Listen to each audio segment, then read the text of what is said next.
पाकिस्तान 'ਚ पंजाबी कॉम्प्रैस्तां दे सब तो वड्डे नैटवर्क पंजाबी नैशनलिस्ट फोरम वालों जी आयां नूं। पाकिस्तान पीपल्स पार्टी दी पंजाब तकसीम करन दी साजिश 2013 विच नाकाम हो चुकी है।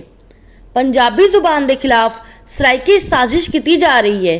पंजाबी जुबान के 3 लहजे मुल्तानी पंजाबी, डेरावाली पंजाबी ते रियासती पंजाबी नूं इकट्ठियां करके एक नवी जुबान सराइकी करार देने की कोशिश की जा रही है।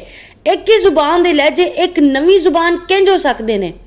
जनूबी पंजाब के बलोच, पठान ते अरबी निजात गिलानी, कुरैशी ते अब्बासी पनाहगीरां दे जरिए 1962 दे विच सराइकी के नाम तो पंजाब च एक साजिश शुरू की गई। यूपीसीपी के हिंदुस्तानी मुहाजरां दे ज़ेर तसलत उर्दू मीडिया के जरिए सराइकी साजिश नूं फरोग दिता जा रहा है। सियासी जमात के नाम ते यूपीसीपी के हिंदुस्तानी मुहाजरां दी दहशतगर्द माफिया MQM की तरफों सराइकी साजिश नूं फरोग देने लई मंजम तरीके नाल कोशिश की गई। सिंधी, पठान, बलोच ते हिंदुस्तानी मुहाजर सियासतदान, सहाफ़ी ते दानिशवर सराइकी साजिश की मुसलसल सरपरस्ती करते रहे।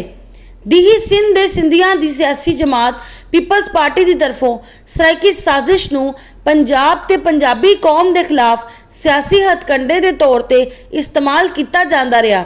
सराइकी साजिश का मकसद पंजाब ते पंजाबी कौम के हुक्मरानी करन लई पंजाबी कौम दे विच पंजाबी जुबान के लहजियां का तनाज़ा पैदा करके पंजाबी कौम नूं आपस दे विच उलझा के पंजाब ते पंजाबी कौम नूं टुकड़ियां विच तकसीम करना है। पंजाब च वक् सूबे बनाने लई की जाने वाली सराइकी साजिश ते मुल्तानी पंजाबी, रियासती पंजाबी ते डेरावाली पंजाबी लहजे बोलन वाले पंजाबियों की तरफों शदीद रद्दे अमल किया जा रहा सी। लिहाजा जनवरी 2013 विच पाकिस्तान पीपल्स पार्टी दी हुकूमत ने पाकिस्तान दी कौमी असैम्बली विच पंजाब नूं तकसीम करन लई बहावलपुर जनूबी पंजाब BSP दे नाम तो एक नवे सूबे का नाम तजवीज़ किया। ताहम इस तजवीज़ नूं अमली शक्ल नहीं मिल सकी सी। मौजूदा सूबे विच शामिल किए गए 13 विचों 9 अजला ने मंदरजा झेल वजूहात का हवाला देते हुए इस तजवीज़ नूं मुस्तरद कर दिता। 5 अजला बहावल नगर, विहाड़ी, खानेवाल, मियांवाली, भक्कर विच पंजाबी आबादी की अक्सरीयत है। वो अपनी शिनाख्त जनूबी पंजाब के बजाय पंजाब नाल करांदे ने। बहावलपुर ते रहीम यार खान दे रिहायशियां का मुतालबा यह है कि साबका रियासत बहावलपुर ते मुश्तमिल एक वक् सूबा बनाया जाए।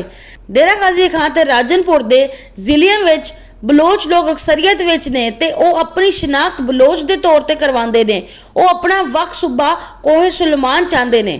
जबकि 4 अजला मुल्तान, मुजफ्फरगढ़, लिया, लोधरा तकरीबन 75% पंजाबी जुबान का लहजा माझी बोलिया जाता है। इन्हां ने पंजाबी जुबान का लहजियां नूं बुनियाद बना के वक् सूबे बनाने ते एतराज़ किया है।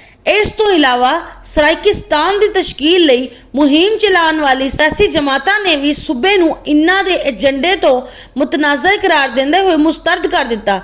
लिहाजा पाकिस्तान पीपल्स पार्टी दी पंजाब नूं तकसीम करन लई बहावलपुर जनूबी पंजाब BSP दे नाम तो एक नवे सूबे की साजिश कौमी असैम्बली ने मुस्तरद कर दी सी।